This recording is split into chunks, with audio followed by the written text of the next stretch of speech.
Okay, so picture this. In one of the most powerful and secretive militaries on the entire planet, the top leadership is just vanishing.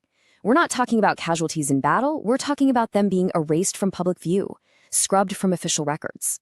This isn't some spy novel. It's a real-time political drama happening at the very top of China's People's Liberation Army.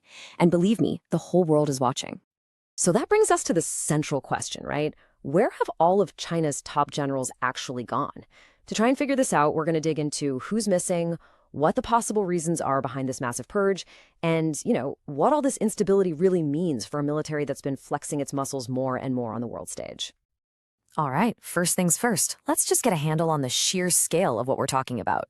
This is not just one or two guys getting into trouble. No, we are talking about a steady stream of very senior officers disappearing over the last few years in a purge that has just recently kicked into overdrive.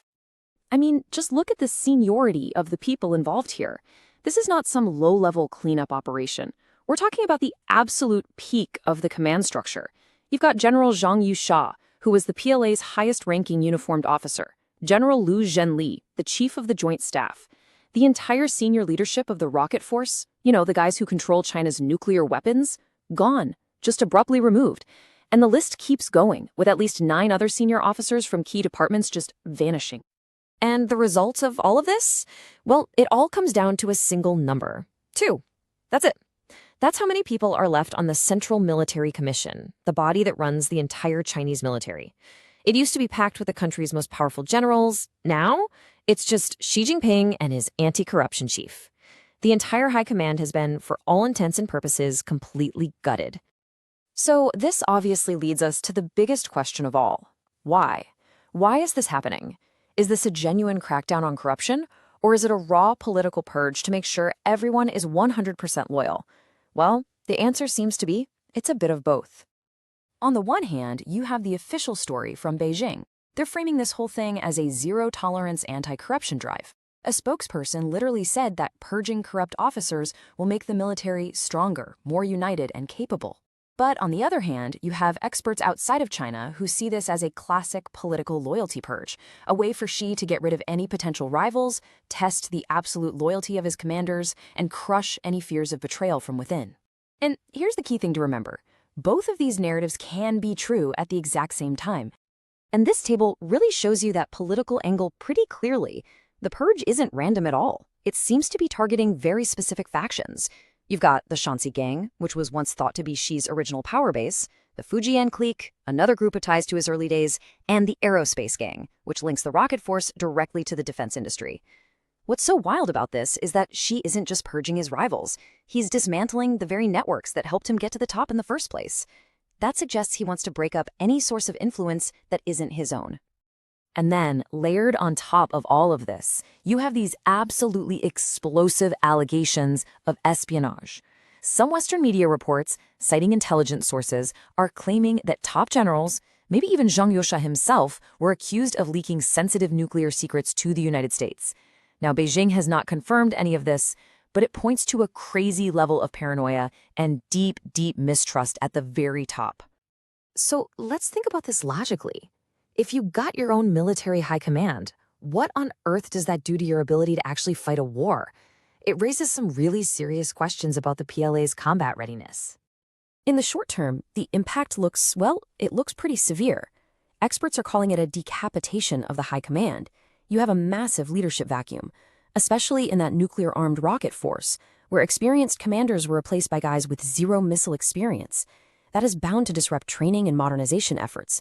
But maybe the most damaging thing of all is the culture of fear it creates. Officers are going to become more cautious, way more risk-averse, and they're definitely not going to be telling their bosses any uncomfortable truths. And the damage isn't something you can fix with a quick patch. How long will it take to recover? According to some expert analysis, rebuilding these incredibly complex command structures after a purge this deep could take 5 years, maybe even longer. That's a huge period of instability for any modern military.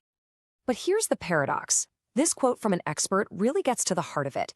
The idea is that while the PLA is definitely weaker and more disorganized right now, this incredibly painful process could, in the end, produce a stronger military, a force that's less corrupt, more disciplined, and, most importantly, unquestionably loyal to one man's vision, could, in theory, be way more effective in the long run. And of course, there's no place on Earth where that long-term effectiveness matters more than the most dangerous flashpoint on the planet, Taiwan. So how does all this internal chaos affect the calculations there? First, you gotta understand this key timeline. The 2027 readiness goal is Xi Jinping's public deadline. It's when he wants the PLA to have a credible military option to take Taiwan if he decides to. And this massive purge is happening right in the middle of the crucial buildup to that very deadline. So here's where the purge creates a really dangerous paradox. On one hand, most experts think it makes a planned, deliberate invasion less likely in the near term. I mean, Xi can't be fully confident in a military whose leadership he just ripped apart. But on the other hand, it could actually make a crisis more dangerous.